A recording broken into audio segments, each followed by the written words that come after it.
And we're live on the Live Masters TV showcase.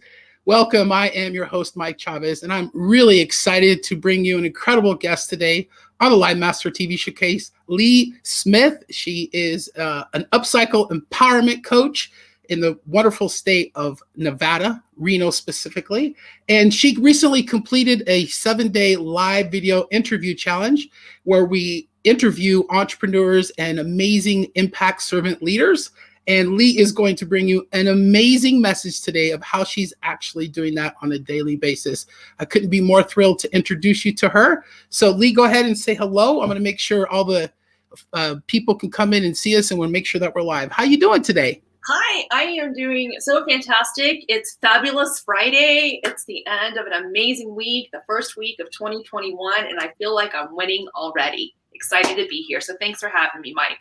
Yeah, it's been a long time coming. We've been wanting to do this for a while, and I'm really excited for some of the people that might not have seen you in the challenge that you completed, get an opportunity to know what you do and help others, because us and Live Masters and people that watched you in the challenge saw you make some incredible videos. Lee's an awesome storyteller, and she is awesome with how she likes to impact and empower others. So Lee, tell us a little bit about how you got started in this personal development industry that we're in, and what got you going in that. Sure. Well, I guess my question would be, how much time do we have? No, I can make this quick. For me, my journey really starts when I was 8 years old. I was asked to speak in front of 200, it was a congregation of 200 people, and I was reading a piece of scripture. And that was my first public speaking engagement. And when I did that, I did it with excitement and enthusiasm. And then when I left the sanctuary, I had this feeling of exhilaration pour all over me. And I thought, what is that feeling? And how do I get more of that? And so anytime I had a book report to do or a presentation to volunteer for, my hand was the first one to go up. And I did not learn until my later years in high school that people would rather die. They would rather face death than face an audience. And for me, I love being in front of people. And it's not about the attention on me. I was not an attention getter. I was not a ham, as they call it. I just loved being able to share something from my heart, have people receive it, give them an opportunity to think differently, and then go do something about that. So in college, I eventually pursued public speaking. I realized I wanted to be a motivational speaker. I wanted to travel, speak to corporations. If I could improve employee morale, that would improve the productivity, that would improve the bottom line. The employees would be happy, the corporations would be happy. I would be making a better world, and I would get to travel doing what I love. And while I had that massive dream, life, it hit me. I had a massive car accident. So not to interrupt, but this was in college, right? When you had this vision and dream of actually doing all this. Yes. And was it in college when this car accident happened? This life intervention? It was my junior year of college when the car accident happened, and my life took a completely different path. And then I got married, I became a mom, I fulfilled the dream of being a stay-at-home mom. My daughter is now 18 years old. She's moving on to her next chapter. And the latter years of that, I encountered a massive depression, which is a different story for a different day. But suffice it to say, from the moment my accident happened, when I was in that recovery period, I discovered Tony Robbins. And when I got his cassette tapes, do any of you remember those cassette tapes that I listened to, and I took notes and did all of the exercises, and I thought, who is this guy? What is he doing? And how do I get to do what he's doing?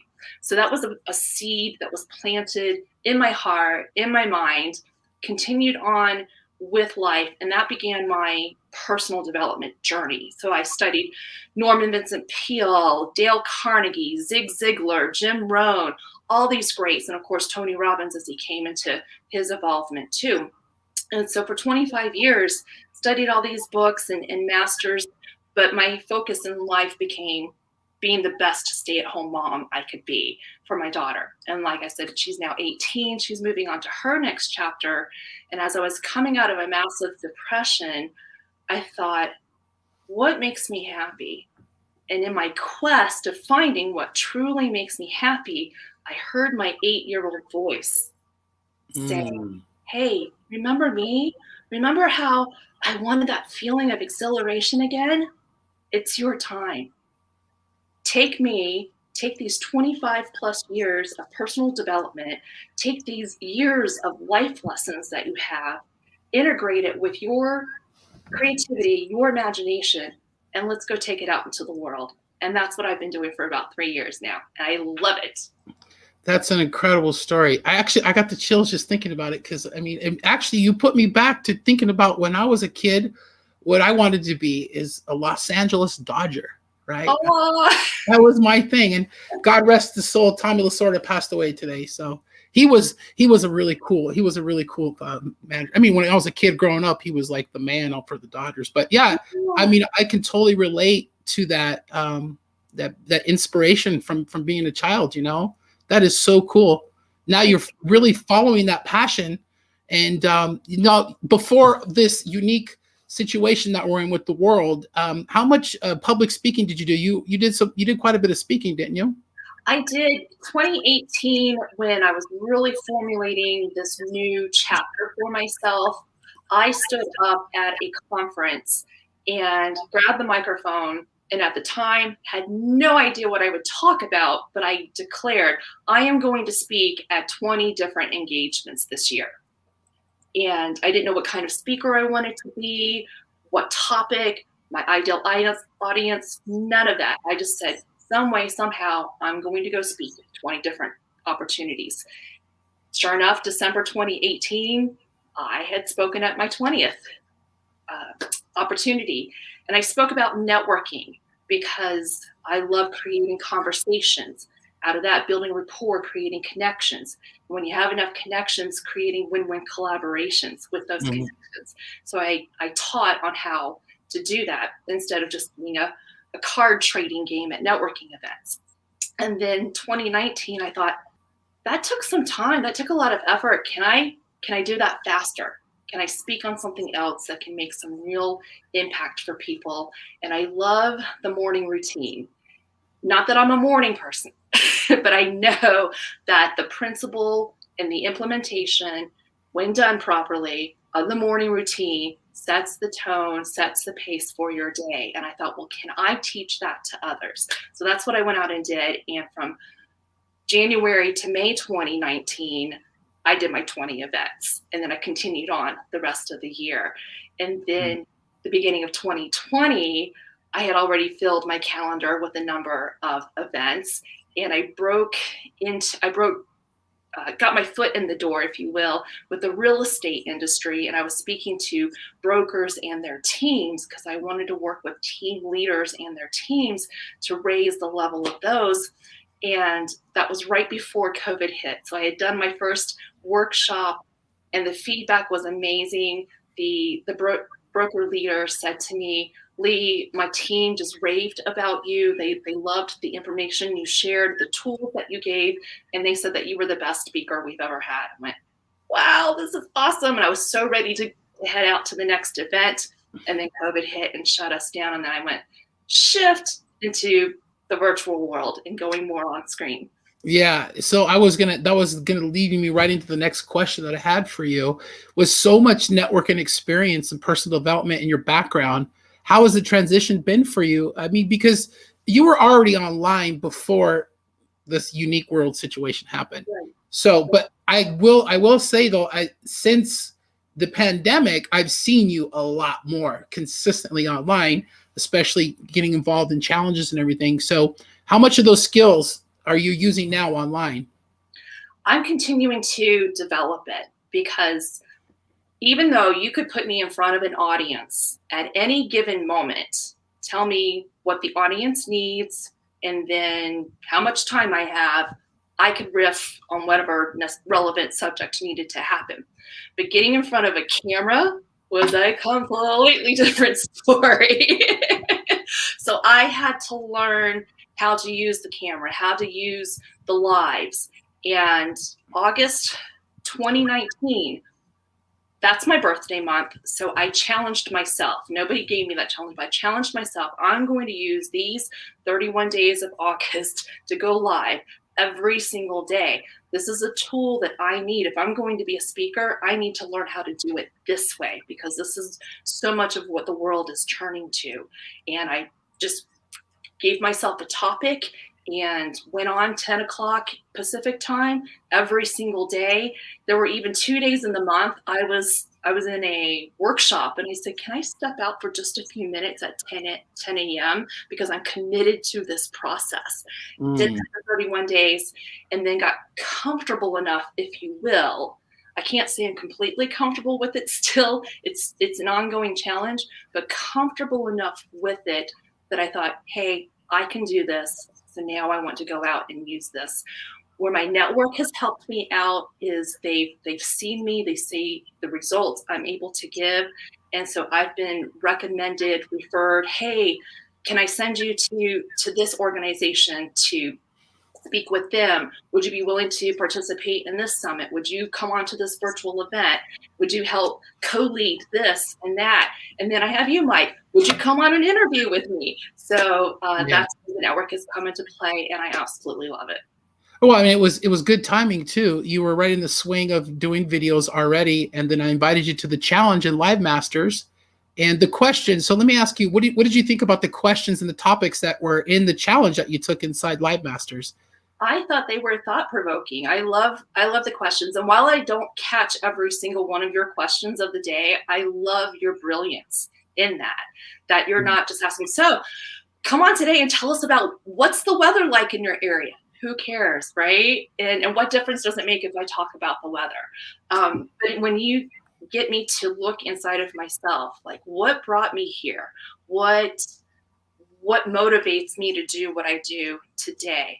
How do I reach and connect with my audience so that they know that I'm talking with them and bringing them in and holding space for them, even through the camera, and not speaking at them or to them or over them or anything like that. So having those deep, challenging questions, even through Christmas, I didn't get to participate in all of the Christmas ones, but some of those Christmas ones were fun, thinking back on my traditions and what am I carrying forward, and just that idea of looking at the past, what do we want to keep, and then what do we want to pivot and change moving forward. That's such an important process in our human evolution, no matter what we're doing as parents, as entrepreneurs, as speakers and leaders. That's such a great thing to think about.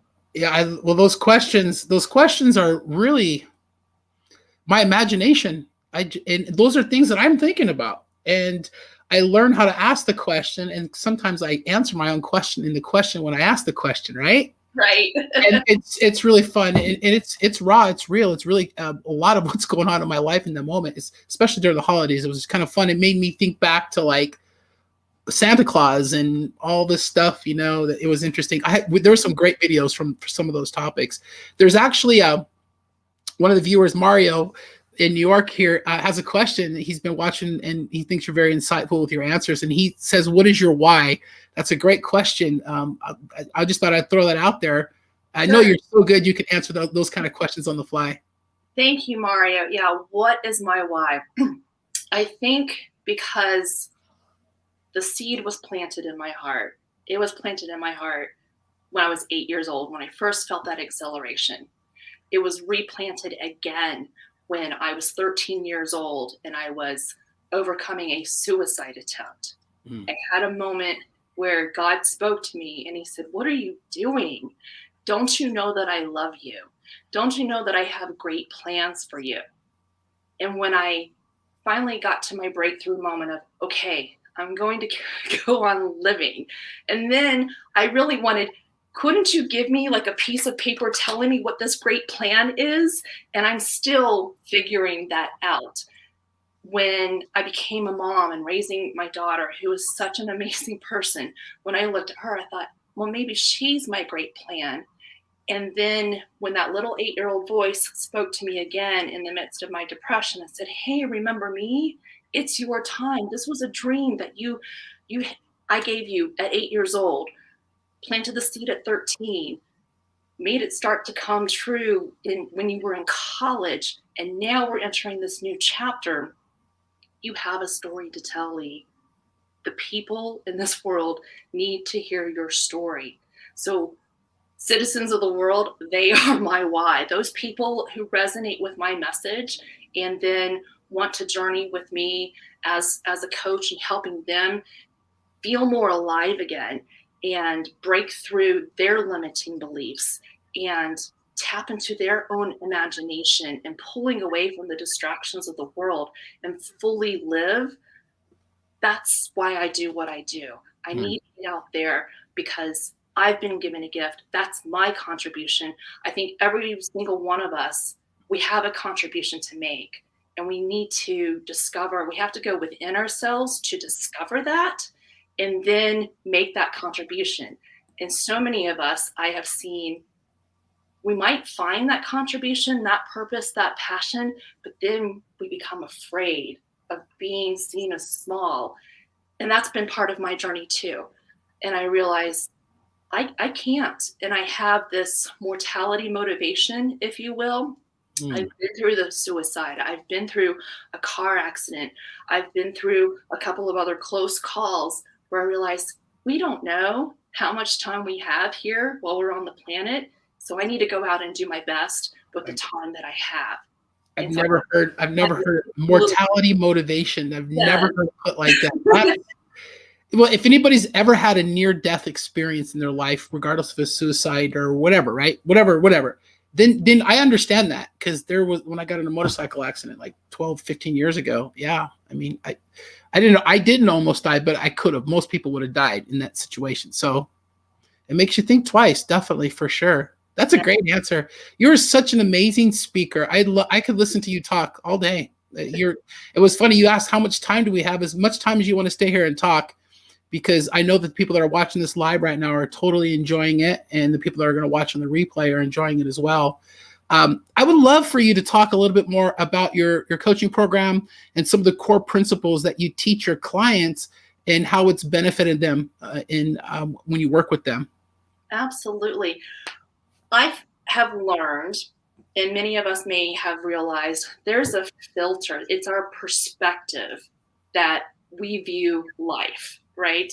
And our filter can be like colored glasses or like balloon. If I take this balloon and I look through it, the world is blue, and that gives me a certain feeling or a certain experience. And this, a different color, the pink, it's going to let me see things in a different shade, in a different color, and that's going to give me a different feeling. So with our programming that's in our subconscious, which dominates 95% of our life, our decisions, our behaviors, our attitudes, when we can reprogram and rewire that programming and affect our self-talk into being positive, encouraging, uplifting, pulling us towards the things that we desire instead of holding us back by anything else, our fears and all of that. When we can change that mindset, then we can really step into and become who we are meant to be and who we desire to become. So I have created what's called the CANDY method. And CANDY stands for sweet. Clarity. It's going to be sweet life. I say design your sweet life. It's the life you love living. Right. So we have clarity, we have affirmation, necessity, discipline, uniqueness, that I spell YOU. So I have a 10-week coaching course. It's a group coaching that I actually just started it Thursday, but I'm looking for more participants. It's not too late to jump in. And my favorite thing that I love to share, this is how I do a little shift in perspective. And I even have something prepared for us today. This is my signature gift I like to give. It's reactor and creator. How do you see yourself? When you write these two words out, reactor and creator. They are anagrams, which means they have the exact same letters. They're just put in a different order. So when you see yourself stressed, overwhelmed, distracted, interrupted, expectations, demands, pulling you in different directions, and you feel like you're just putting out fire after fire after fire, you're reacting to every situation coming your way, you're busy. You are truly busy. And at the end of the day, I may not know you, but I would venture to guess you are exhausted. But if you take yourself out and put yourself at the beginning, you become the creator. You say, I own my life. I am taking responsibility for my life. I will design my priorities in the way that is important to me, and I will do what matters most. And the rest, I will say no to. And so you become the creator of the life that you love. And so it really is, how do you see yourself? And I love it gets to play on the letter C in. That is so good. That is really good. I heard you talk about that one other time, but the way you just explained it again, it was really super cool. I like the visual and everything, but it's true. You know, you're either reacting to your problems or you're creating solutions for them. Absolutely. And when you're having a moment in the day of like, oh, it's just not going my way, stop, take a breath, and ask yourself, am I reacting or am I creating? And just right there, acknowledging, I am not going to react to this. I'm going to create a moment, creating a solution that's going to work for me. And when you're so clear on what you want out of life, what you want out of that day, what you want out of that situation, you become that creator. So it can be a great little tool that you can just have in your toolkit and move through your day. I love it. It helps put you in the state of making a conscious decision. Absolutely. And we know that a decision is the most powerful thing you can make in your life because it's absolute in your mind, right? So true. With certainty. This has been an incredible interview. I just, like I said, I could, listen to you talk about this all day. You're an amazing, like I said, you're an amazing speaker. What else would you like to share with us? Maybe something else besides your little signature thing that you just did, which was really super cool, that people could take with them and maybe share with other people. Now, I hope that people are watching right now are going to let some of their friends know how incredible this interview was. So what would you like to have everybody take away from everything that you've shared tonight? I think what I would want to challenge you to do, simple activity. Can you look at yourself in the mirror and say, I love you, with a smile on your face? Do it genuinely, because that simple self-talk right there, loving yourself, accepting yourself right where you are. Are you perfect? No. And let me tell you, you never will be. And let me tell you even more, that's okay. When you know that you're moving forward, you're making 1% change, a tiny shift to be better today than who you were yesterday, and you just keep doing that over and over. When you're done showering and putting yourself together, and you can look in the mirror and say, I love you. Let's go make it a great day. Watch the difference it makes in your life. That's my gift to you. Wow, it's awesome. So next time that we have you on here, because this won't be the last time, we're gonna talk more about some stuff, okay, that we're gonna work on. So have you come back again with some other panelists, hopefully. But I would like for you to share more information about your morning routine, because we didn't get into that very much. But what is the best way for people to follow you, watch you, get a hold of you if they're interested in learning more about you and continuing the conversation about getting some coaching from you? Sure. You can go to upcyclecoaching.com. That's my website. You can email me, hello@upcyclecoaching.com. If you're on Clubhouse, it's at upcyclecoaching.com. And then Instagram is a little bit different. It is living, loving, laughing _Lee, spelled Ly. And in regards to the morning routine, I do have a mini course. In fact, if you join my email list, I have a free PDF that does go over my reactor creator mindset again, so that you can remind yourself how to use that. And then I give you my 5 tips on the morning routine, because my philosophy is it's not about what time you wake up. I'm not going to be asking you to join the 5 a.m. club, so don't worry about that. But I give you 5 tips on how to wake up and make it your best day yet.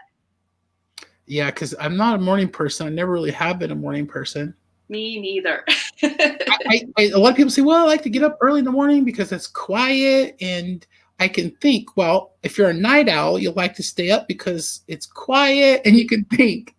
Absolutely. But I understand the discipline of, making yourself do something that, quite frankly, who wants to get out of bed when it's cold and the covers are warm? You just want to roll over and go back to sleep, especially if you're tired, Yeah, absolutely.